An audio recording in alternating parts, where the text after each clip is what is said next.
Welcome, curious minds, to another deep dive. Today we're tackling, well, a pretty fascinating and maybe a bit unsettling topic from a recent MIT NANDA report. Imagine pouring billions into a new technology, only to find most of it yields basically nothing. That's right. We're diving into what they're calling the GenAI Divide. It's a stark finding from a July 2025 report, the MIT NANDA one, yeah.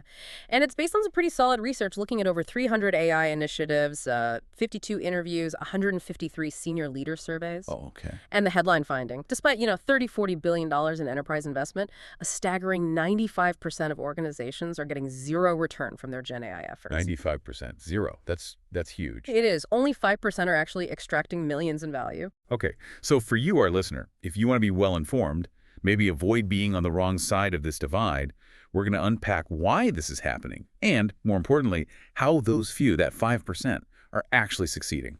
Right. Let's dig into the surprising situation then. The report points out that tools like, ChatGPT and Copilot, they're everywhere.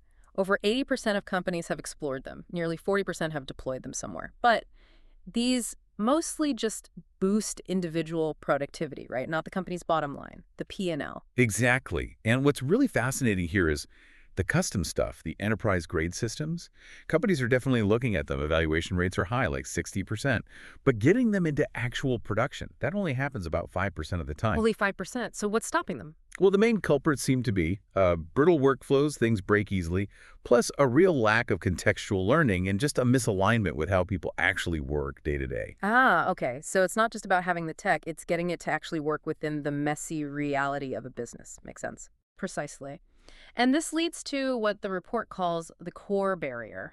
It isn't the infrastructure, surprisingly. It's not even a lack of talent, really. It's learning. Most of these GenAI systems, they just don't retain feedback. They don't adapt to context. They don't improve over time. There's a great quote from a COO in the report basically saying, "The hype on LinkedIn says everything has changed, but in our operations, nothing fundamental has shifted." Right. That cuts right to it. But isn't some of this just teething problems, Yeah. Early stage tech? Or is it deeper? It seems deeper than just maturity. It's about the current design philosophy of many enterprise tools. They often lack what you might call agentic qualities. No persistent memory, no real ability to learn iteratively from interactions. Which is what people actually need for complex stuff. Exactly. For simple tasks, the report found users often prefer the consumer LLMs, ChatGPT, and the like because, quote, "the answers are better, and they're already familiar." Easy, right?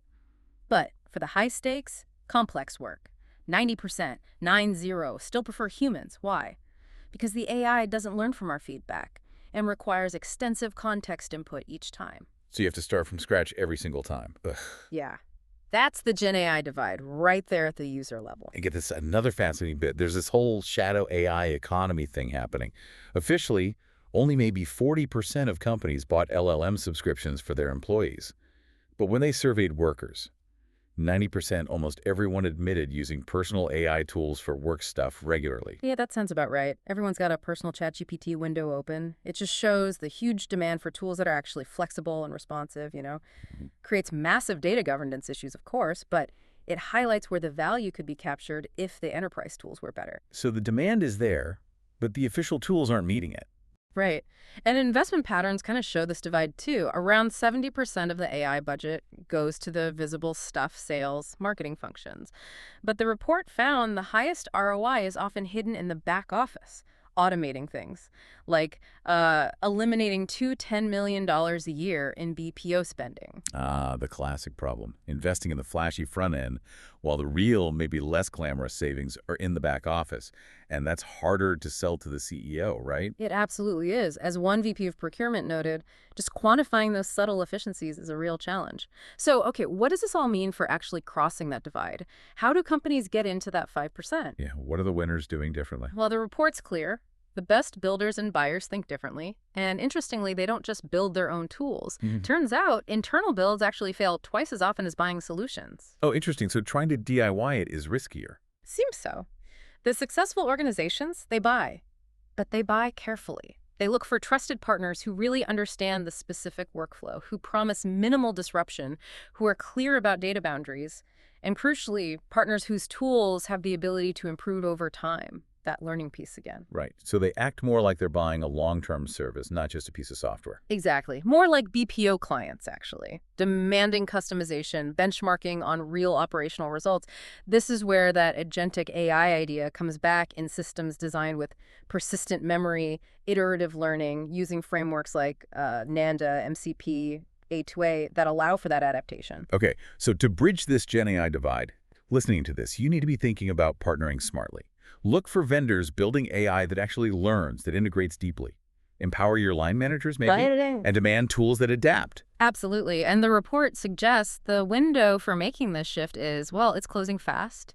Enterprises are already locking in these learning-capable tools. Within maybe 18 months, the report estimates, unwinding those vendor relationships will be incredibly difficult because of switching costs and network effects. Wow, 18 months. That's not long. Not long at all in enterprise terms. So, the big takeaway for you listening, this GenAI divide, it isn't necessarily permanent, but getting to the right side requires making different choices and probably making them soon.